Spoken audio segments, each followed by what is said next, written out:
Okay, so we should now be testing the battery that came with this Panasonic PV-GS70. We'll see just how good it is.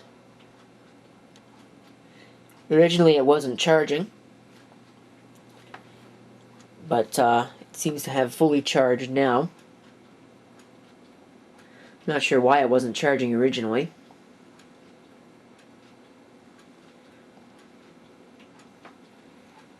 You can see that everything seems to be working, and including our lovely little atomic clock friend that was wrong in the last video.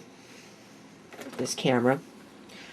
There's Windows Vista being Windows Vista. I'm gonna have to do something about that. It's been sitting overnight and still hasn't done anything. Now, one thing I have noticed about this camera is that it does exceptionally poorly in even what I would consider to be moderate lighting conditions. I have a JVC, I think it's like a GZ MG130 or something, hard drive based camera, and I would say the low light sensitivity on that is better than this, and the low light sensitivity on that one is really bad too.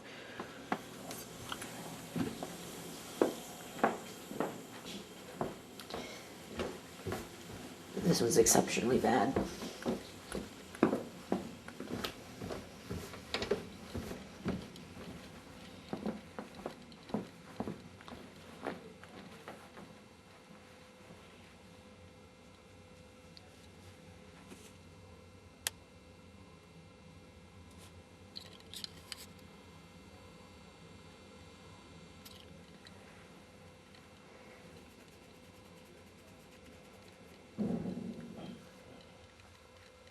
That was an interesting noise.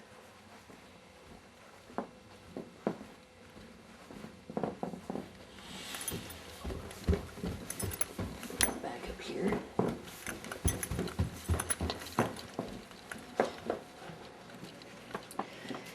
Just because I have a feeling that that floor is going to become a people magnet.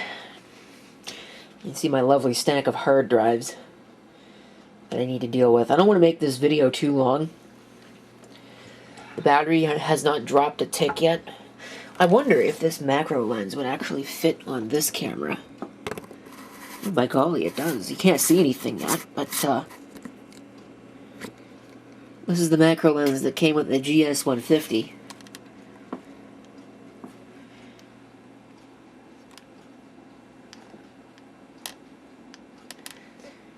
See, it does give things a sort of fisheye look, but it's not nearly as bad as some wide-angle lenses are.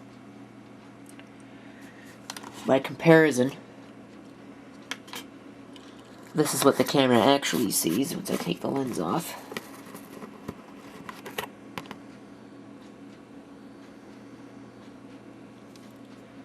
So, handy thing to have. Anyway, I do have some other work I need to get on with today. Go ahead and open up the window. Have some natural lighting, because it is once again an absolutely beautiful day outside.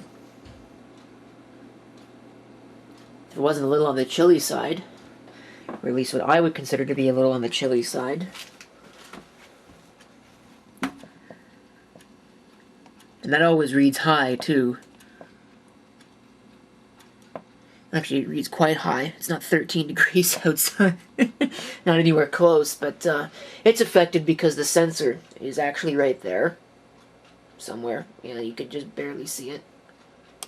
It's in the window, so it gets affected by the heat that's in here, because it is rather significantly warm in here. Even that really reads kind of high. Same deal with that. I don't think it's quite that warm in here. Especially when that one reads and it's positioned really high. I've noticed something else weird about this is when you go above a certain level, you know, because heat rises and things like that. It's weird, but there's always a level somewhere around here, right around where I am right now. It gets really, really warm, really hot, whereas the rest of the place feels normal. Some of these are definitely more accurate than others, though. Should get an actual thermometer that might tell me a little more about what's going on. There's a clock that needs a new battery. Either way, I've already drug this out to 5 minutes. I don't want to, like I said, I don't want to make this too long or too drawn out because it's just a battery test. It's not really that interesting. I could let it run and see just how long the battery would last. But given it's an extended runtime battery, I'm sure I'd need multiple tapes for that, and I'm not going to make a video that spans multiple 60-minute MiniDV tapes. That's kind of pointless. There's definitely not a insignificant amount of tape motor noise on this camera. I wouldn't be surprised if it's a higher use camera than others have been.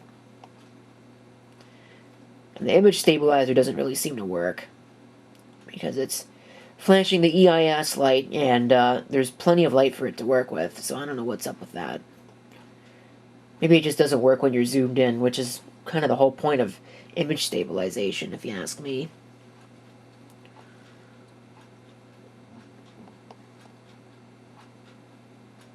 And it's working there, so, or at least it claims to be. It's not really doing a good job. I think the high-A cameras with electronic image stabilization do better than this does.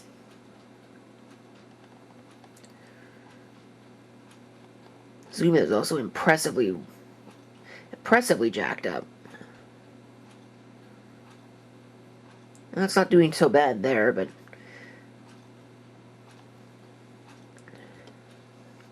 either way, it hasn't even dropped a tick yet, so I think this battery is certainly, a keeper. It ought to work fairly well. Thank you for watching. If you have any comments, feel free to leave them down below. And this is CP666 signing off. Hope to see you next time. Till then.